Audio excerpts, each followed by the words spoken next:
80,000 tear shell, 60,000 rubber bullet, 15,000 শটগানের গুলি এবং 12,000 sound grenade. স্বরাষ্ট্র মন্ত্রণালয়ের হিসাব অনুযায়ী অপারেশন সিকিউর সাপ্লাতে নিজ দেশের মানুষের উপর এক্স প্রাইম মিনিস্টার শেখ হাসিনার নির্দেশনায় এইসব ব্যবহার করা হয়েছিল।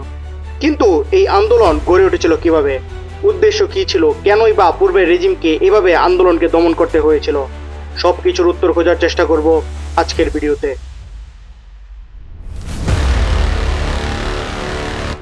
এই বিষয়ে জানার জন্য সময়ের অনেকটা পেছনে যেতে হবে। সাল 2013, ফেব্রুয়ারির 5 তারিখ সকালে যুদ্ধাপরাধের অভিযোগে জামায়াতে ইসলামী নেতা আব্দুল কাদের মোল্লাকে আন্তর্জাতিক অপরাধ ট্রাইব্যুনাল যাবজ্জীবন কারাদণ্ড দেয়। এই রায়ে সন্তুষ্ট না হয়ে কাদের মোল্লার ফাঁসির দাবিতে সেদিন বিকালে কিছু অনলাইন অ্যাক্টিভিস্ট শাহবাগে জড়ো হয়, আন্দোলন শুরু করে এবং রায়ের বিরুদ্ধে ক্ষোভ প্রকাশ করে। প্রথম দিকে আন্দোলনের কোনো নেতাই ছিল না, বিচ্ছিন্নভাবে ব্যক্তিগত উদ্যোগেই ব্যানার ফেস্টুন লেখা হয়েছিল। অনলাইন অ্যাক্টিভিস্ট এবং বিভিন্ন ছাত্র সংগঠনের নেতারা এর সাথে বেশি সম্পৃক্ত ছিল। এদের মধ্যে বামপন্থী বিভিন্ন ছাত্র সংগঠনের নেতা কর্মীদের পদচারণা ছিল বেশি।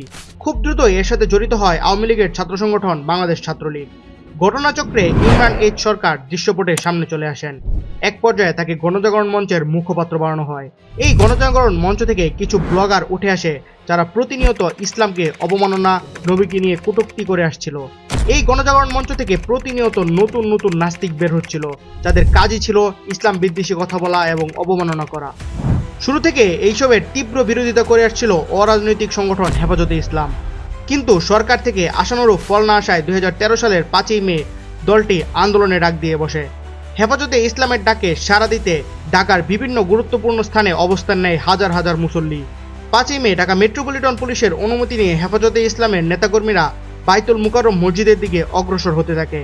তাদের উদ্দেশ্য ছিল হেফাজতে ইসলামের আমির আল্লামা জুনায়েদ বাবুনগরীর নেতৃত্বে একটি মোনাজাতের আয়োজন করা। ঢাকা মেট্রোপলিটন পুলিশ হেফাজতে ইসলামকে বিকাল 3টা থেকে সন্ধ্যা পর্যন্ত শান্তিপূর্ণ সমাবেশের অনুমোদন দেয়। অথচ সমাবেশ শুরুর পূর্বেই হেফাজতের কর্মীদের উপর বিভিন্ন স্থানে হামলা করে বসে তৎকালীন ক্ষমতায় থাকা আওয়ামী লীগ ও তাদের অঙ্গ সংগঠন ছাত্রলীগ। আল্লামা বাবুনগরীর ভাষ্যমতে সন্ধ্যার পূর্বেই আওয়ামী সন্ত্রাসীদের হাতে হেফাজতে ইসলামের 20 জনের উপর নিহত হয়। তাদের দেয়া টাইমের ভিতরে আমাদের 20 জনের মতো মানুষকে তারা নিহত করেছে। যেখানে আমাদের এত নেতাকর্মী শহীদ হয়, নিহত হয়, তাদের রক্তের বদলায় সেই প্রতিবাদে আমরা কি একটা রাত অবস্থান করতে পারি না? কিন্তু সরকার থেকে বলা হয় সন্ধ্যা পর্যন্ত নিহতের সংখ্যা কেবল 11। সেই দিন শাহবাগে গণজাগরণ মঞ্চ আন্দোলন করছিল, অথচ হামলা হলো শুধু হেফাজতে ইসলামের উপর। দিনের হত্যার প্রতিবাদে হাজার হাজার মানুষ সন্ধ্যার পর শাপলা চত্বরে জড়ো হতে থাকে। অন্যদিকে আওয়ামী লীগের নেতারা প্ল্যান করতে থাকে কিভাবে এই আন্দোলনকে একটি রণক্ষেত্রে পরিণত করা যায়।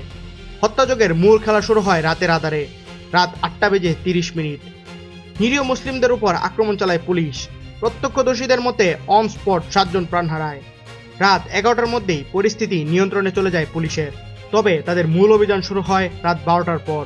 কোনো প্রকার ওয়ার্নিং বা নিষেধাজ্ঞা জারি করা ছাড়াই রাতের আধারে ঘুমন্ত মুসল্লির উপর হামলা চালায় সরকারের পুলিশ বাহিনী। বিদ্যুৎ সংযোগ বন্ধ করে দিয়ে পুলিশ, র্যাব, বিজিবির যৌথ বাহিনী বিভিন্ন দিক থেকে অতর্কিত হামলা চালায়। আর এই অভিযানের নাম দেওয়া হয় অপারেশন ফ্লাশ আউট।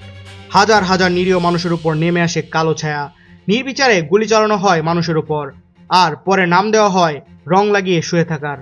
গায়ে লাল রং লাগিয়ে পড়ে আছে, যখন পুলিশ যে ডাক দিচ্ছে উঠে দৌড় মারছে, দেখা গেল লাশ দৌড় মারলো। অপারেশন ফ্লাশ আউট শুরুর পূর্বেই সকল মিডিয়াকে সেখান থেকে সরে যাওয়ার নির্দেশনা দেওয়া হয়।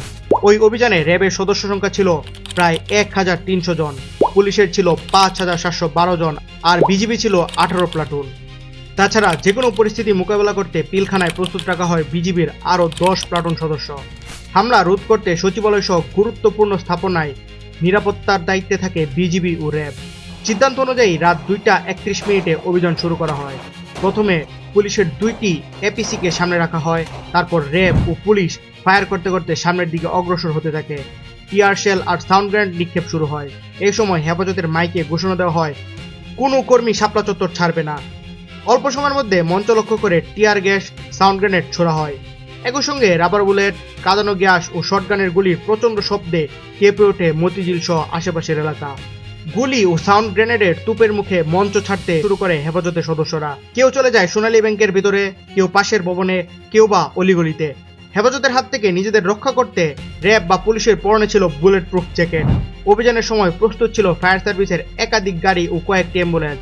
40 মিনিটের মধ্যেই পুরো শাপলা চত্বর নিয়ন্ত্রণে নিয়ে নেয় তারা। কিন্তু পুলিশ, র্যাব ও বিজিবির যৌথ অভিযান শেষ হয় ভোর 5:30টার দিকে। অভিযান শুরুর পর থেকেই কন্ট্রোল রুম থেকে গোটা পরিস্থিতি পর্যবেক্ষণ ও প্রয়োজনীয় নির্দেশনা দেন ডিএমপি কমিশনার বেনজির আহমেদ। বিজিবি ও র্যাব মহাপরিচালকও তার বাহিনীর শীর্ষ কর্মকর্তাদের সঙ্গে ফোনে ওয়্যারলেসে দফায় দফায় কথা বলেন।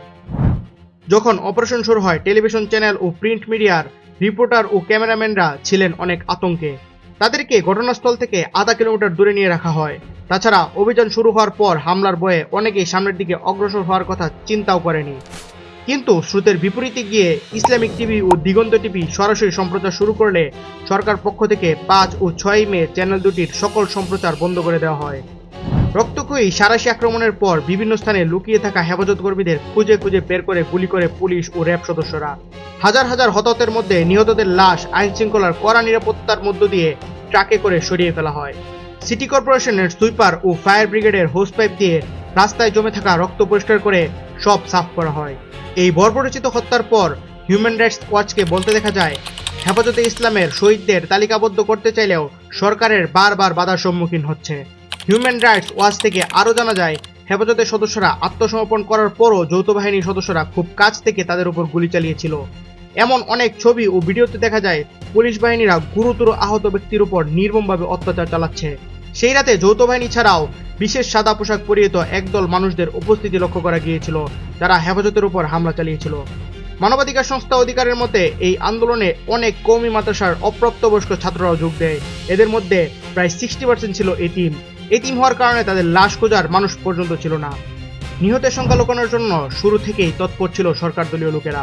21 টিভির একজন ক্যামেরাম্যান জানিয়েছিল লাশের সংখ্যা হবে প্রায় 2500, এমনকি 5 ট্রাক লাশ যেতে তিনি নিজের চোখে দেখেছেন। এই সময় ভিডিও করার কারণে তাকে ও তার সহকর্মীকে মারধর করে 21 টেলিভিশনের ক্যামেরা ভাঙচুর করে র্যাব। সময় টিভির কাছে লাশ বোঝাই ট্রাকগুলোর ছবি পর্যন্ত আছে। বেসরকারি হিসাব মতে 25 ট্রাক লাশ নিয়ে যাওয়া হয় মাতোয়াইলের দিকে, 16 ট্রাক লাশ যায় পিলখানায়। আল জাজিরা ও দ্য ইকোনমিস্টের মতে সেই রাতে শহীদ হন অন্তত 50 জন। আল জাজিরার রিপোর্টে একজন সরকারি গোরস্থানের কবর খননকারীর রিপোর্ট নেওয়া হয়। তার ভাষ্যমতে সেই রাতে সে একাই 14 জনকে কবর দিয়েছিল, যারা সবাই দাড়ি টুপিওয়ালা ছিল।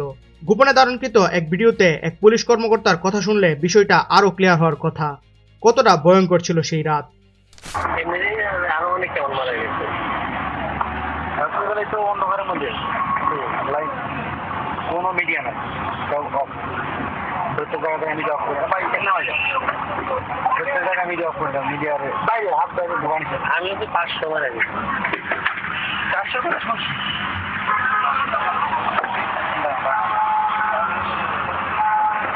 খারাপ লাগে না ভাই আপনাদের?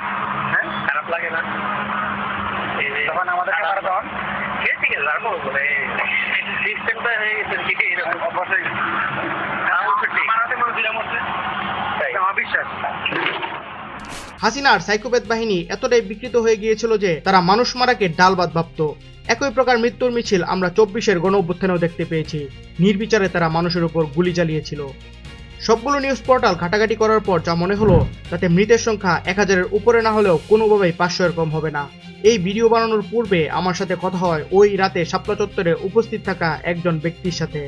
তার কথা অনুযায়ী পরিস্থিতি এতটা ভয়াবহ ছিল যে তিনি ম্যানহোল দিয়ে ঢুকে 3 কিলোমিটারের মতো হেঁটে বের হয়েছিলেন। ওনার ভাষ্যমতে ওই রাতে পুলিশ যাকে সামনে পেয়েছে তার উপর গুলি চালিয়েছে, রাবার বুলেট না, অ্যাকচুয়াল বুলেট। এই বর্বরচিত গণহত্যার দায়িত্ব স্বীকার করেনি সরকার, বরং প্রেস নোট দিয়ে অবৈধ সমাবেশের জন্য হেফাজতকে দায়ী করেছে। সেই প্রেস বিজ্ঞপ্তিতে বলা হয়, ঘটনার সময় কোনো আগ্নেয়াস্ত্র ব্যবহার করা হয়নি, এমনকি কোনো প্রাণহানিও ঘটেনি। সরকার পতন না ঘটলে এই ভিডিও হয়তো বানানো সম্ভব হয়ে উঠত না।